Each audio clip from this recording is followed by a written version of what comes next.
Hey everybody, welcome back to the channel. That's Sam.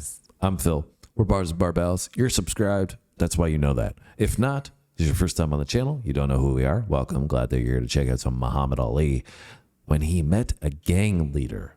Yeah, that sounds pretty scary. We did a gang leader confrontation with Mike Tyson. So we figured why not follow that up with Muhammad Ali, one of the other greats, the heavyweights of all time. Yeah, and that video was actually very interesting. The Mike Tyson one. What did you find interesting about that Well, one? I mean, I feel like the title's a little, I mean, not that it was misleading because he actually was a gang leader, but I wasn't thinking of like a gang leader who actually boxed. I was thinking more of like he just got threatened by a gang leader like out in the street or something. And then it was interesting to see how this guy, like the other guy. He did eventually. Well, yeah, they got in a fight in the middle of the road, but. Well, don't go. If you want to go watch that, you can go watch the video. But anyways. It wasn't really what I was expecting, but it was cool to learn more about both Mike Tyson and the situation.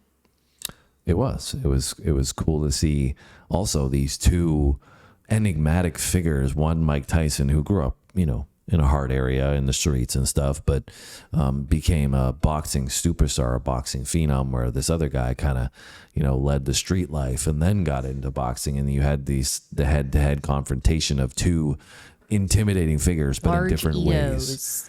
Large egos battling it out. I said intimidating figures. Sam said big egos. I don't know how. I think both are valid. We conflated that one, but we got there anyways. And so the point is that you had these big figures that were head to head, but they had, two different lifestyles that mirrored each other very similarly. It's just, they ended up, coming to the ring, blows in the ring in an interesting way. So anyways, we're doing Muhammad Ali on this one. We did one other Muhammad Ali video. You guys didn't say you loved that last one. So if you have another recommendation for a specific Muhammad Ali video, drop it down below in terms of his career and how it played out, because he is known as one of the greats of all time. But there's a lot of hit and miss videos on YouTube, so we appreciate your insights. Make sure you like the video, like the button. I was going to say like the button. Like the video. Hit that like button. You have down below. We appreciate that. Helps with our channel. You ready to check out some Muhammad Ali? Yeah, let's do it. Let's go.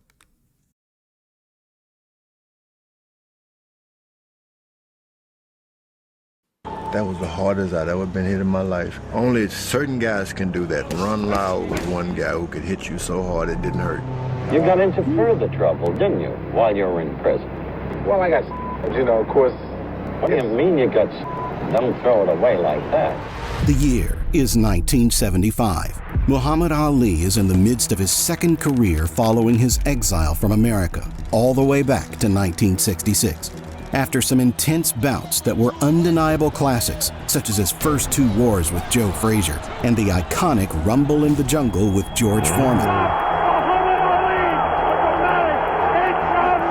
But now comes a tough cookie with a rugged exterior and a fistful of dynamite. The quick to tire but quicker to bludgeon monster that is Ron Lyle. Fistful of dynamite. Intimidated the hell out of a lot of opponents.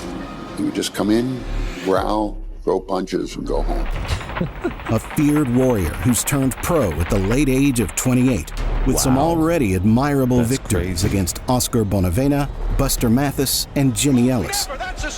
And in round 8, you shall leave. I'm telling you now before the world, you will leave in the 8th round. Will the laughing storm that is Muhammad Ali be able to take Ronnie Lyle's heavy punishment and send him twisting and turning his way to the canvas? Or will Lyle finally be able to quiet the man whose voice could never be deprived and get Ali to eat his jibes along with his teeth? Muhammad Ali's fights in the mid-70s America have become national events akin to the Super Bowl, Inauguration Day, or the opening day of a Walmart in small suburban towns. You can look at me, I'm loaded with confidence. I can't beat me. I had 180 amateur fights, 22 professional fights, and I'm pretty as a girl. And as the world tunes in to every press conference he accompanies or poem he is lined up to mock whichever opponent he's fighting, there's no rush quite like watching the greatest at the height of his fame. And he used to predict knocking people out. Think about this. People wasn't fighting to win. They just didn't want to get knocked out when Ali said he was going to knock them out. You must fall in 5 rounds, but if you talk about me, I'll cut it 3.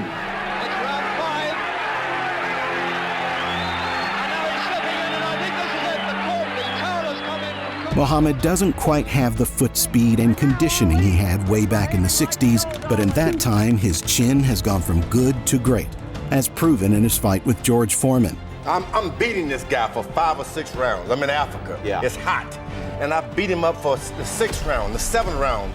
Then when I thought I had him, I hit him in the side, and he fell on my ear, and he said, "That all you got, George?" Ali was excited, as involved with the public as ever, and exhilarated to put on yet another show for the world after the Ron Lyle fight announcement.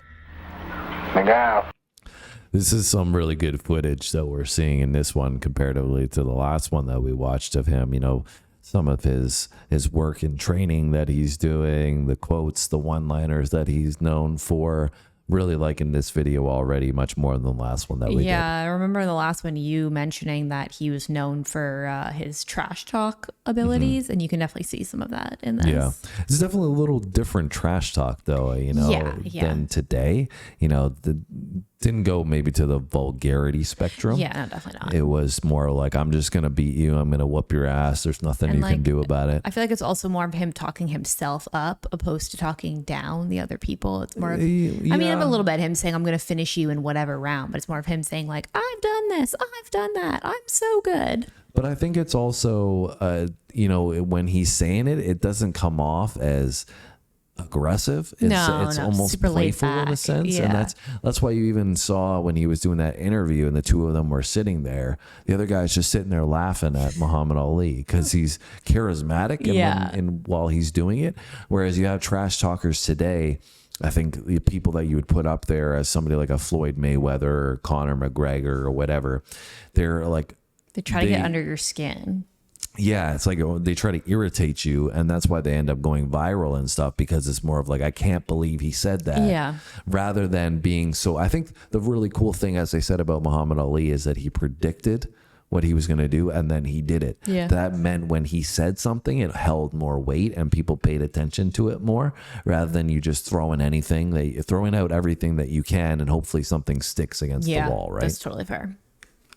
Another show for the world after the Ron Lyle fight announcement. The guy I'll fight, he's in trouble. He can't win, because I'm going to blow him out of here. This is something that I planned. Ron Lyle was a slow starter in professional boxing, having few pro fights and even fewer amateur, but for good reason.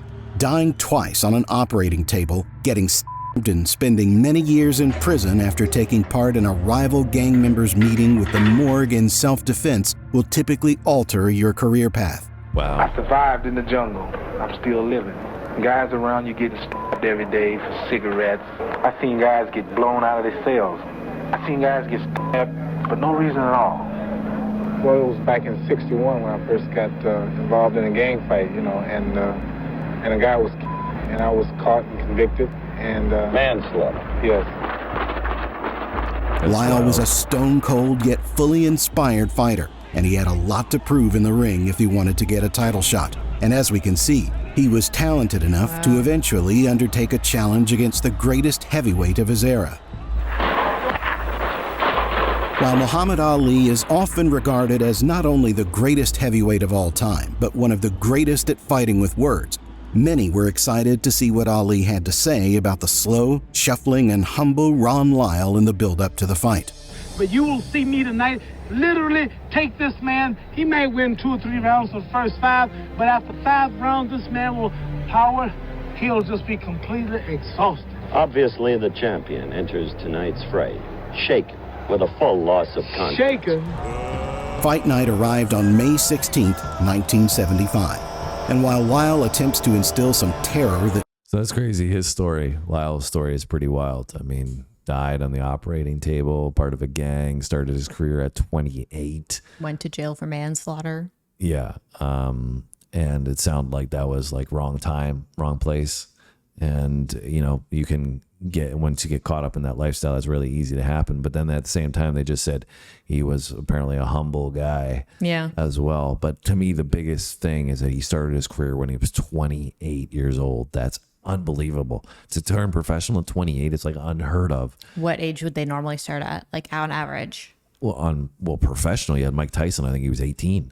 True. So that's like 10 years earlier. Yeah. So, I mean, you have so much Wow. more fights experience. And I don't know what his amateur career was even like. Usually, you know, even Muhammad Ali said in this video, right, he had how many, 100 amateur fights? Like over 100. I think it was like 108 or something. Yeah. So, you know, I don't know what his amateur career was like, but to Crazy. turn pro in 28, pretty wild. It makes you wonder if he hadn't spent all that time in jail, you know, what would have happened to his career. And we said similar things, I think, about Mike Tyson's opponent. I'm forgetting his name right now. But, you know, if he hadn't spent so much time in correctional facilities, how his skills might have been better. But I think at the same time, it's admirable because it's like somebody of that age would probably think like, oh, it's too late. Like there's no point, right? So 100%, yeah. 16th, 1975. And while Lyle attempts to instill some terror that men like Sonny Liston and George Foreman had achieved in years past with an ice-cold stare, Ali's giddiness to get his hands flowing freely is more of an effective scare tactic than any mean look could ever hope to be. The two men await the bell's ring, and the fight finally begins. Now the bell for round one, the two men in the middle of the ring. I will not try to kill him, Lyle said in our pre-fight talk.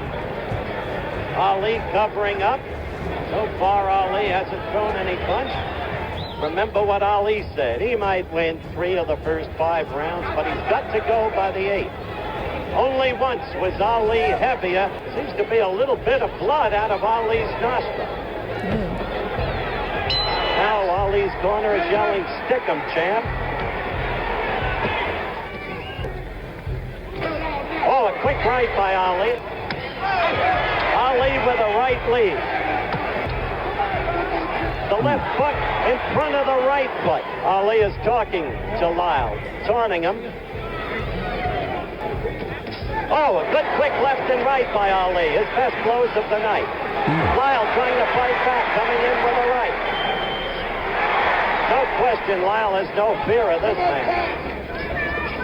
After a better round from Ali in the second, Lyle comes out with a new sense of caution and focus as he works on Ali's slippery footwork and high guard by digging in hooks behind Muhammad's guard and keeping a consistent pace while trying not to tire his infamously inconsistent gas tank. Can't use the ropes. This is the way to fight Ron Lyle, with movement, controlling slow, sticking as Ali. he looks like he's starting to get tired.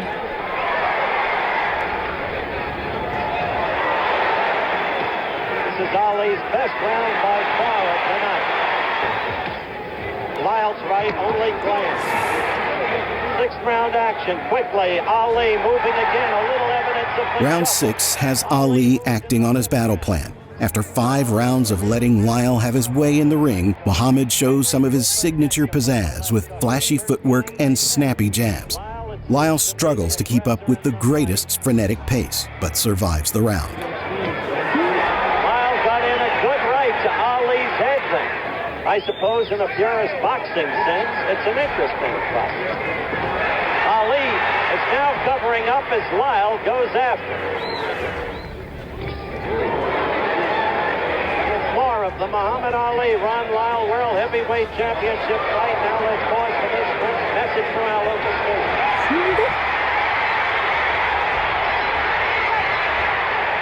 Now this is 8th round action. It's just so interesting, the style differential between the two of them. You got Muhammad just looks so crisp, so clean. Bouncing around, ready to go. Bouncing around. He's got so much snap in his jab. Speed is there.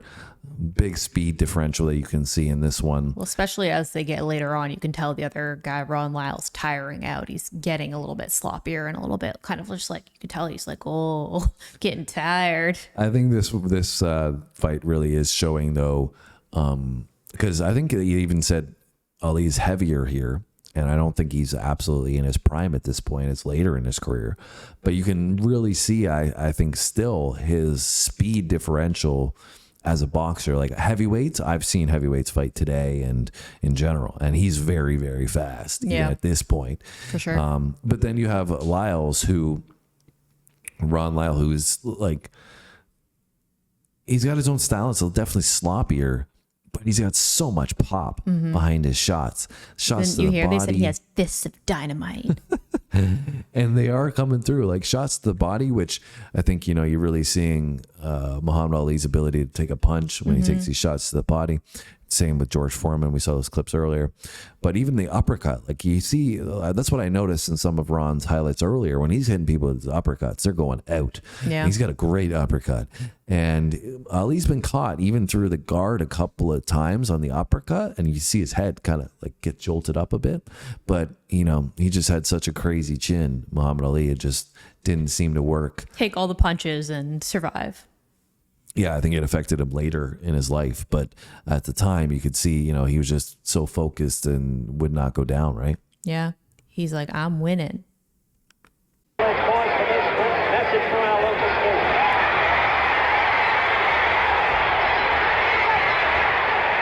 Now this is 8th round action. And this is the round Ali predicted he would do away with Lyle in. Now he's opening up. He's trying to get at Lyle. Tired of looking at the guy still coming at me. Ali is scoring much better, though, in this round. We're going to run this clock the whole round because of the prediction. Ali got to Lyle in.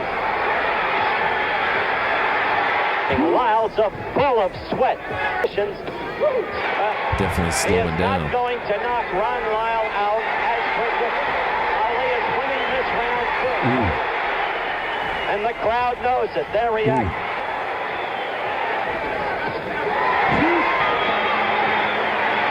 He looks real Ali tired. went after Lyle. He hurt him in the 8th round.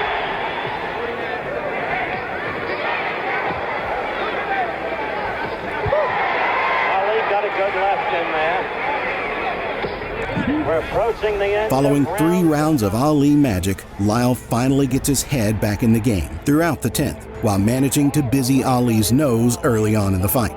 Ron has struggled to land anything substantial since, but while his crippling power hasn't been very well paraded in this fight, his heart has, and he's managed to make it ahead on the scorecards going into the second third of 15 rounds. Live from Caesars Palace, Las Vegas. Cut out of boys' high school in Brooklyn. Hey, he hurt Lyle. Ali got to Lyle. Lyle is in trouble. He hurt him with a left. Lyle went back against the ropes. 11th round action, and Ali in command. He's staggering. This time Lyle is ready to go. Look at that. He's done. He's done. Muhammad Ali from nowhere. The left cut to Lyle. Sent him back against the ropes. This guy's like Ali in done. total He's like command. Being ragdolling separated it. now. The fight is stopped.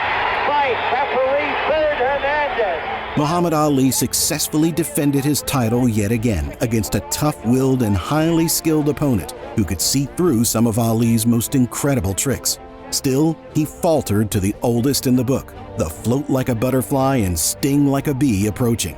And Muhammad's resume is once again strengthened and continues to shape up to be the greatest in history. We're back with the defeated challenger, Ron Lyle. First of all, Ron, it was clear you didn't think the fight should be stopped. I knew something was going to happen because I was winning every round. He couldn't have won that if he'd have, if it had went 15, he'd have been out of it clean, Muhammad would make 6 more title defenses following this historic night, with even more memorable hours than this. Including his closing out of the iconic Frazier and Norton trilogies, along with his great final defense against who he described as his hardest-hitting opponent, Ernie Shavers. And I don't know why I picked on him at this late in my career. I didn't really believe he was as good as he was. I predicted he was running around 7, but he was good. Muhammad Ali left a cement footprint in heavyweight boxing that no one has managed to match, with most leaving just mud and dirt behind, groveling instead of gleaming next to the hero. Few have come close to the greatest as a heavyweight since, but none have left their mark quite like this all-American hero. From his beauty in the ring to his love outside of it and the impact he made on the great US of A, there isn't quite one man like Muhammad Ali. As much as many bitter men have tried, his history will never be forgotten or tainted, and his future still gleams despite his physical presence no longer being here. For his influence, messages, and power to change the world in a time when we needed it, tonight we honor the greatest and wish him well wherever he resides in paradise. There's nobody who's come close to being as good as him. Or is that just this guy's opinion? Sometimes Sam takes what is said to be fact when it's opinion. And well, I don't know. Like maybe he's referring to like records and stuff. I you don't know. guys may agree with that in the comments. That opinion that nobody's come close. I think it Just is naively like, really? it is speculative, right? Any opinion like that's going to be speculative. I guess it really depends on what you're using as your criteria and stuff like that. Yeah. It's hard to say who's the greatest because you have to compare different eras. Yeah, that's fair. Right. And there's a lot of greats, all-time greats out there. And obviously Muhammad Ali, I think, is going to be in anybody's top 5. Yeah. But, like there's the old, adage of who would win between Mike Tyson and Muhammad Ali, right? Because they're so different. Their styles are different. Their builds are different. Mike is small and very compact and powerful, where you have Muhammad, it's like long and moves really well, super fast. Yeah. So very it's like athletic. Yeah, so it's like it's all that's the whole talking points is if we could in some universe put them up against each other, right? What would happen? It also kills me when people like get on their post-fight interviews and like have the audacity to say like, oh, that shouldn't have been stopped. Clearly I was like, and you see them like literally going like a rag doll. It's like, really? Yeah, that could have been stopped a lot earlier. Yeah, I was like, there's literally 0% chance that should have kept going. Agreed. When I was watching that as well, I was thinking about some of the fights I've watched recently, like with Tyson Fury and Deontay Wilder and those guys. And, it's amazing how like they seem to go down so much quicker. I don't know if it's the guys who just have better punching power now or their chins are weaker, but you saw these guys, they took in like shots. Muhammad Ali was taking shots. This guy was taking shots For like a long time. and like getting hit. Yeah. Whereas in the heavyweight fights, like you almost expect them to drop when they get hit with a clean shot now. That's why defense is so important, because if you get hit, you're done. No. So I don't know if it's just, like I said, the punching power wasn't as good back then or vice versa. But that was something I was thinking about at that time was, there's no way that that fight would have went on. Yes, that's Tiffany, if you guys can hear that. She agrees. There's no way the fight would have continued in today's boxing. They would have stopped it. Not. Yeah, and like you said, different eras, right? So it's hard to know if it's that the strength has increased or the, I guess like mental toughness or physical toughness of the athletes. So what were your thoughts on Muhammad Ali? We saw more of him on this one. You thought he was good? Yeah, I thought he was really good. Yeah, like you said, I think what really stood out to me from him compared to other heavyweights that we've seen in general, it's like you said, or like I said, I guess he's so athletic in his movements. Like he just looks so graceful. And I guess where this whole like float like a butterfly, sting like a bee thing comes from, because he's just so graceful, right? And kind of like can trick you because I feel like he's not very telling in like what he's going to do next. He's able to keep that under wraps with his athletic movements and, trick people. And I know they said in the video too, right, that this, Lyle, is that his name? Like he actually saw through some of the trickery, right? Like things that he usually tricks people with in his fights, and he was prepared for that, which is, kind of cool, because obviously it's somebody that I don't think a lot of people expected to be able to hold his own as much with him. Like they kept saying like, oh, his stamina sucks, and by round 3 he's going to be gassed, and like he's not going to be able to handle him and whatever. Yeah, I think he did really well. I think he did have a lot of shots that landed, and they were saying the scorecards were closer than everybody expected. So who knows if, he hadn't got knocked out, but that's part of conditioning, right? Is being able to stay around in the fight for that long. But anyways, guys, we've done another Muhammad Ali video. Let us know if there's another one you want us to check out by hitting the comment section down below. Make sure you hit the like button if you enjoyed this video. We got other boxing on the channel. We got UFC on the channel. We got other sports like racing. We've got tons and tons of different stuff. We got hockey, basketball, Larry Bird, NHL hits, all that. So that's your cup of tea. We got lots of different flavor, and you should hit that subscribe button. Go check out the sports playlist that we got. Other than that, have a great day. We'll see you on our next one. Thanks for watching.